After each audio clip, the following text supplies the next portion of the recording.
The wind howled like a wounded animal across the Kansas prairie, driving sheets of rain into Clara Morrison's face. Her mare, Buttercup, stumbled again in the mud, head hanging low, sides shaking with exhaustion. They'd been riding since dawn, trying to outrun the storm that caught them 20 miles from the nearest town. Clara's oilcloth clung to her shoulders, soaked through long ago. Her hands were numb from cold, barely gripping the reins. She peered through the downpour, desperate for shelter. The land stretched endlessly, gray and empty, the grass bent flat by the wind. Then she saw it, a dark shape rising from the prairie like a ghost ship in a storm. A house. No, more than that. 2 stories tall, paint peeling, wide porch wrapping around the front. Smoke curled from the chimney. Her heart lifted. She could make it. A wooden sign swung violently in the wind as she neared. The fading black letters read, Mrs. Whitmore's boarding house, hospitality and shelter for weary travelers. Relief hit her like warmth after frost. She'd heard of places like this, respectable establishments run by widows, offering clean beds and hot meals to travelers. The kind of place safe for a woman alone. She guided Buttercup to the small stable beside the house. The door banged against the frame with each gust. Inside, 3 stalls were already occupied by fine horses, well-fed, brushed, cared for. The sight eased her heart. Whoever ran this place had order. She unsaddled Buttercup with shaking fingers, rubbed her down, gave her hay and water. "Rest easy, girl," she whispered, patting the mare's neck. "We're safe now." Grabbing her saddlebags and rifle, Clara dashed through the rain toward the porch. Her split riding skirt was caked with mud, hair plastered to her face. She knocked hard. The door opened almost at once, as if someone had been waiting. A woman stood there, maybe 50, dressed in black from neck to heel. Her steel-gray hair was pulled into a tight bun, her pale eyes as sharp as ice. "Another traveler caught in God's fury," the woman said. "Come in, child, before you catch your death." Quote. Clara stepped inside. Warm air hit her, carrying the smell of beef stew and fresh bread. She nearly cried from relief. "Thank you, ma'am. I'm Clara Morrison, on my way to Dodge City. The storm caught me unprepared." "Storms have a way of doing that out here." The woman shut the door and turned the lock. "I'm Mrs. Magnolia Whitmore. This is my establishment." She studied Clara from boots to hat, her gaze cold and assessing. "You'll be wanting a hot meal and a warm bed, I expect." "Yes, ma'am, I can pay."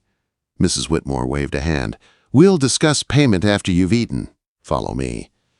The hallway glowed with lamplight, walls lined with old photographs and fading wallpaper. Everything was tidy, though worn. The place smelled faintly of cleaning soap and age. Mrs. Whitmore led her into a large dining room dominated by a long oak table. 3 men sat at one end, eating in silence. They looked up as Clara entered, and something in their faces made her hesitate. All 3 were too well dressed for this part of Kansas. Fine suits, polished boots, but their eyes were hollow, their movements stiff. "Gentlemen," Mrs. Whitmore said, "this is Miss Morrison. She'll be joining us." The men nodded, expressionless, then returned to their plates. "Sit here, child." Mrs. Whitmore motioned to a chair. "I'll fetch your meal." Clara removed her hat, feeling the silence press around her. The storm beat against the windows, thunder rumbling like distant artillery. "Evening," she ventured. None of them answered. One started to speak, but another kicked him under the table. They all went back to eating. Mrs. Whitmore returned with a steaming bowl of stew, a plate of cornbread, and coffee so hot it smoked. "Eat up," she said. "You'll need your strength." Clara didn't need telling twice. The stew was rich, the cornbread sweet, the coffee bitter but warm. As she ate, she became aware of Mrs. Whitmore watching her. The woman didn't touch any food herself, just sat with her hands folded, eyes never leaving Clara's face. "You're traveling alone," Mrs. Whitmore said. "Yes, ma'am. My aunt in Dodge City is ill." "Dangerous for a woman alone. All sorts of perils on the prairie." Clara touched the colt at her hip. "I can take care of myself." Mrs. Whitmore smiled, but it didn't reach her eyes. "I'm sure you can. Still, you're safe here tonight." Something in the way she said safe made Clara's skin prickle. She glanced at the three men. They'd finished eating but sat motionless, hands folded in their laps, eyes dull. "Your other guests," Clara said. "They staying long?" "Oh, they're not traveling anymore." Mrs. Whitmore's voice was smooth. "They're staying indefinitely." "Isn't that right, gentlemen?"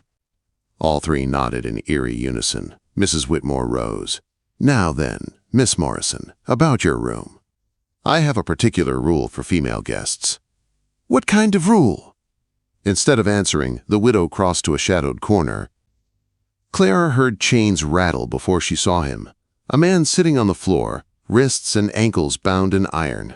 Not just any man, an Apache warrior. He was enormous, over 6 feet tall, his long black hair falling around a face carved from stone. His shirt hung in tatters, revealing muscles marked by scars, yet his dark eyes burned with defiance and pride. "This," Mrs. Whitmore said, "is one of my permanent guests, a savage I've been trying to civilize." Clara's hand went to her gun. "You keep him chained like an animal?" "Oh, he's quite dangerous. Killed 3 men before capture. I saved him from the hangman. Everyone deserves redemption." The Apache said nothing, his eyes locked on Clara's. Something in them, a warning perhaps, made her heart pound. Mrs. Whitmore turned back to the table, voice calm. "Now my rule. Every woman who stays here must choose a companion for the night. For her protection, of course." Clara frowned. "I don't understand." Mrs. Whitmore gestured to the men and the chained Apache. Her smile widened. "Pick a man. He's yours tonight." The storm roared outside as Clara stared at the pale-eyed widow, the hollow men, and the chained warrior whose gaze seemed to pierce her very soul. Something told her that in this house, the real danger wasn't outside in the storm. It was right here, waiting for her to make a choice. Clara stood frozen, unable to breathe. The fire crackled in the hearth. Thunder shook the walls, and yet the silence inside the boarding house felt heavier than the storm outside. Mrs. Whitmore's words still hung in the air like the echo of a gunshot. "Pick a man. He's yours tonight." The 3 men at the table sat stiffly, their hollow eyes fixed on their plates. The chained Apache in the corner didn't move, but Clara felt his gaze on her, steady and burning. "I think there's been some mistake," Clara said carefully. "I only need a room, ma'am. I can pay whatever you ask." Mrs. Whitmore tilted her head, her pale eyes gleaming in the lamplight. "No mistake, dear. My house, my rules." Companionship keeps the night safe, keeps the loneliness away, keeps order. Clara's stomach twisted. "And if I refuse?" "Then you can take your chances in the storm." The widow's tone never changed, soft and polite, but her words struck like a blade. The wind shrieked outside, rattling the shutters. Clara knew Buttercup couldn't go another mile through that madness. She was trapped. Her eyes moved from the 3 men to the Apache. The men looked broken, eyes dull, hands trembling slightly. But the Apache was different. Even in chains, his spirit felt alive. His back was straight, his eyes bright with something that looked like fury held in check. "Who are they?" Clara asked, nodding toward the table. Mrs. Whitmore smiled faintly. "Mr. Theodore Blackwood, a businessman from Chicago, Mr. James Henley, cattle dealer, and young Mr. Robert Crane, a physician in training. All fine gentlemen. You could do worse." The men didn't react to their names. They sat like puppets whose strings had gone slack. Clara's unease deepened. "May I speak with them before deciding?" she asked. "Of course." The widow gestured gracefully. "I encourage conversation. It helps you make an informed choice." Clara approached the table. The older man, Theodore, looked up slowly. His face was pale, his eyes haunted. "You should leave," he murmured, voice barely audible. The bearded man, Henley, shot him a warning look. "Quiet," he hissed. Clara leaned closer. "How long have you been here?" Henley's hand trembled as he lifted his coffee cup, long enough to learn not to ask questions. The youngest, Robert, spoke suddenly, his voice cracked. "I was going to be a doctor. I wanted to help people. But she—" He stopped, flinching as Mrs. Whitmore cleared her throat sharply. "Enough chatter, boys," she said with false sweetness. "You'll scare our guest." Clara turned to face her. "You're keeping these men here against their will." Mrs. Whitmore's smile didn't falter. "Against their will? My dear, everyone here has a choice. They stay because I give them purpose." The Apache's chains clinked softly as he shifted, drawing Clara's gaze. His eyes burned with something powerful. Rage, maybe pity. He didn't need to speak. She understood. The others were trapped. So was he. Clara's mind raced. She needed to play along until she could find a way out. "If I must choose," she said, her voice steady though her heart pounded, "I'd like to talk to Mr. Henley, privately." Mrs. Whitmore's brows lifted, surprised. "Very well. James, show Miss Morrison to her room." Henley stood slowly, his movements stiff as if every muscle ached. He gave Clara a small, desperate nod and led her toward the stairs. As they passed the Apache, she dared a quick glance. His eyes met hers again, and in them she saw a warning, and something else. Hope? Maybe. Upstairs, the hallways twisted strangely, as though the house had grown in directions that made no sense. Doors lined both sides, all closed, each marked with a number. The air smelled faintly of medicine and decay. Henley stopped at door number 7 and opened it with a small brass key. The room was clean but bare. A bed, a washstand, heavy curtains drawn tight against the storm. When the door closed behind them, Henley turned quickly, pressing a finger to his lips. "Keep your voice low," he whispered. "The walls have ears here." Clara nodded. "Tell me what's going on." Quote. He moved to the window, checking it, then the walls, as if making sure they were alone. Only then did he speak. "You're in danger. We all are. Mrs. Whitmore isn't what she seems. She keeps us here with drugs, threats, and lies. Those of us who tried to leave." His voice broke. "We never saw them again." Clara felt cold all over. "How many?" "At least a dozen, maybe more. Some women, too. Travelers who stopped for the night and never made it out." "Then why stay?" Quote. Henley looked down at his trembling hands. "Because she made sure the world outside wouldn't believe us. She has letters, papers, proof of crimes we didn't commit, confessions written while under her medicine. She controls everything." Clara's pulse quickened. "What about the Apache?" Henley's eyes darkened. "He's different. She can't break him. Tried everything. Drugs, starvation, beatings. Nothing works. That's why she keeps him in chains. He's the one thing she can't control, and it eats at her." Clara took a slow breath, trying to steady her nerves. "Does he have a name?" Quote. "They call him Joseph, but that's not his real one. He doesn't speak, not since she brought him here." Henley leaned closer. "Listen, if you want to survive this night, pretend to play along. Don't eat or drink anything she gives you alone. Wait until morning, then run." "What about you?" He gave a weak smile. "Me? I've been here too long. I can barely remember what freedom feels like." "No one's beyond saving," Clara said. Henley's eyes filled with something like hope and fear. "Then maybe you're the one who can end this." A knock at the door made them both jump. A voice called softly, "Hot water, miss." Henley quickly pocketed something, a folded scrap of paper. "Here," he whispered, handing it to Clara. "A map. Shows hidden doors, passages, the cellar. If you want to find the truth, follow it." Clara hid the paper in her boot just as the door opened. A young servant girl entered, face pale, eyes empty. She placed the water basin on the table and left without a word. Henley moved to the door. "Remember," he whispered. "Play along, and if you must trust anyone, trust him." He nodded toward the floor below, the Apache.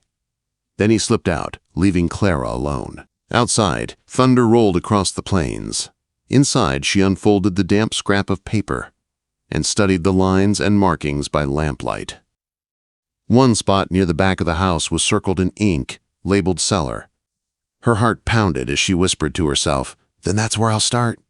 The storm had quieted to a low, steady moan outside, but inside Mrs. Whitmore's boarding house, the walls themselves seemed to breathe. Clara moved barefoot through the dark hallway, the folded map from Henley pressed tight in her hand. Every board creaked underfoot. Every gust of wind outside made her flinch. She could feel the house listening. According to the map, the cellar entrance was behind the kitchen pantry. She found it easily, an iron door half hidden by shelves of jars and preserves. It was locked, but the key still hung from a nail nearby, as if Mrs. Whitmore believed no guest would dare come this far. Clara turned the key and slipped down the narrow steps. The air grew colder with each step, heavy with damp and the faint metallic scent of blood and rust. Her match flared weakly, throwing long shadows over the stone walls lined with wine racks and crates. The sound of dripping water echoed faintly. Then she saw him. The Apache sat in the far corner, chains wrapped tight around his wrists and ankles, head bowed. Even in the dim light, she could see the raw red marks where the iron had rubbed his skin. When the match burned low, he lifted his head. His eyes caught the flame like a wild animal's, deep and sharp and alive. Clara knelt, raising the match higher. "I'm here to help you," she whispered. He didn't move, didn't speak, just watched her, silent and wary. She reached slowly into her pocket and pulled out the heavy iron key she'd taken from Mrs. Whitmore's study earlier that night. The tag on it had read only one word, Apache. She showed it to him before kneeling to unlock the first shackle. The lock clicked open, echoing through the cellar. He didn't flinch, didn't even breathe. She moved to the next one. When it fell loose, he lifted his hand slightly, rubbing his raw wrists, still silent. "Can you understand me?" she asked softly. He nodded once. "Can you speak?" He touched his throat, then shook his head. "All right," she said. "Then we move quietly." He stood slowly, stretching to his full height. In that cramped room, he seemed enormous, a living shadow of muscle and fury. He looked down at Clara, then past her, toward the stairs. The sound of footsteps echoed faintly above. Mrs. Whitmore. Clara's heart slammed against her ribs. "She knows," she whispered. The Apache's eyes narrowed. Without hesitation, he grabbed her hand and pulled her toward a narrow passage at the far end of the cellar. They slipped inside, just as the heavy door opened behind them. Mrs. Whitmore's voice floated down, cold and calm. "The savage and the woman. Bring them to me alive, if possible. If not—" Her voice turned sharp. "Shoot them both." The Apache guided Clara through the passage, his hand firm on her arm. The corridor twisted, ending in another room lined with trunks and broken furniture. The sound of boots thudded closer. Two men entered, rifles ready. The first barely had time to aim before the Apache struck. One movement, swift and brutal. He ripped the rifle from the man's grip and swung it like a club. The second man fired wildly. The shot whined past Clara's ear, splintering a beam. She raised her Colt and fired once. The man dropped, clutching his shoulder. Then came the widow's voice again, nearer this time. "Enough!" She stood in the doorway, a glass syringe gleaming in her hand. "One more step and I'll inject her," she warned. "You'll watch her heart stop before your eyes." The Apache froze. Clara's breath came in shallow bursts. "You think you can break into my house and destroy what I've built?" Mrs. Whitmore sneered. "You don't understand. Every one of them needed me. I gave them purpose. I kept them safe." "Safe?" Clara spat. "You drugged and trapped them. You buried women in your garden." Mrs. Whitmore's pale eyes flicked toward her. "They were weak. I'm making them better." She turned her glare toward the Apache. "Even him. I saved his life. The marshal would have hanged him." The Apache's eyes burned. His chest rose and fell with controlled fury. Then, in a voice rough from disuse, he spoke a single word. "Ayana." The widow blinked. "What?" He took a step forward. "My name," he said, his voice low and gravelly. Ayanna. Mrs. Whitmore hesitated, just long enough. Clara lunged forward, knocking the syringe from her hand. It shattered on the floor, the liquid spreading across the stone. The widow screamed, pulling a small pistol from her sleeve. But Ayanna was faster. He caught her wrist, twisted, and the gun went flying. In a single motion, he pinned her arms behind her back. Clara grabbed the fallen syringe needle and pressed it to the widow's throat. "Where are the keys to the others' rooms?" Mrs. Whitmore's eyes darted wildly. "In the study, hidden behind the medicine cabinet." "Good," Clara said. "You're going to show us." Ayanna bound her wrists with a length of chain torn from his own shackles. The widow spat curses in fury, but Clara ignored her. They led her upstairs, through the winding halls that smelled of dust and old fear. In the study, they found everything: ledgers, vials, journals, papers filled with names and dates, records of every soul who'd ever entered the house, and a cabinet full of keys. Clara grabbed them, stuffing as many as she could into her pocket. "Ayanna, watch her." He nodded, eyes never leaving the widow. Clara ran through the halls, unlocking doors one by one. The first room held Theodore Blackwood, trembling and pale. The next, Robert Crane, shaking from withdrawal. In another, servants, young women with bruised arms and terrified faces. "You're safe," Clara told them. "It's over. She's finished." By the time they returned to the study, James Henley stood there, holding a lantern. The widow sat slumped in her chair, defeated. "What now?" he asked quietly. "Now we take her to the cellar," Clara said. "Let her sit where she kept the rest of you." Ayanna lifted the woman easily. She struggled, screaming, "You fools! You think you've won? They'll die without me. The drugs keep them alive." Quote, "No," Clara said coldly. "They'll live without you. They'll remember who they are." They locked her in the root cellar. The same chains that once bound Ayanna now fastened around her wrists. The screams echoed long after they closed the door. When morning came, the prairie was washed clean. Clara rode into town at first light, with a bundle of papers in her saddlebags and 3 survivors at her side. The marshal listened in stunned silence as she told the story. By noon, they returned with a posse. The garden behind Mrs. Whitmore's house gave up its secrets. 17 graves, each marked by a crude stone. Justice came swift. Mrs. Whitmore was taken away, her face pale and calm. "You've destroyed everything," she whispered to Clara as they led her off. "No," Clara said. "We've set it free." Weeks later, the boarding house became what its sign had always promised: a real refuge for travelers. The servants stayed on to rebuild it. The men began their slow recovery, free at last. Ayanna tended the garden, carving wooden crosses for each grave. When Clara came to say goodbye, he stood among the wildflowers he'd planted there. "You go now," he said softly. "I will," she replied. "My aunt's waiting in Dodge City." She hesitated, then asked, "And you?" He looked toward the endless prairie. "Stay, watch over this place." "No more chains." Clara smiled faintly. "Then we both found freedom." He nodded once, the wind catching his long hair. "Freedom," he said again, as if tasting the word. She mounted her horse and rode away, the morning sun rising behind her. The house grew smaller in the distance, its white paint glowing in the light. For the first time, it truly looked like a place of peace. And though the prairie wind still howled across the open plains, it carried a different sound now. Not the cry of pain or fear, but the quiet song of freedom won by courage.